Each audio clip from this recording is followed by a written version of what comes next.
Assalamu alaikum amarya. Masha Allah. Bismillahir Rahmanir Rahim. Amarya. Yawwa. Allah ya nufa yau an kamin ki. Yanzu tunda an kawo ki ga leda na zo da ita. Fara ce na san ba za a rasa ki don kwalan da makwalahe ba. Idan muka yi sallah sai mu fara mata. Yanzu bari in buɗe fuskar taki amarya saboda al'ada. Bismillah Allah. Kar ka sake ka taba min fuska. Akan me zaka taba min fuska?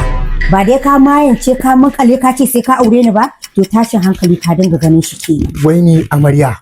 Wannan taɓarya ne ke kika zo da ita ko kuma a cikin guzuri aka yi miki da ita? Ni na ɗauko ta saboda in yi maganin ka. Ba dai ka makale sai ka aure ni ba? To tashin hankali kun yi hannun riga da shi. Inna lillahi wa inna ilaihi raji'un.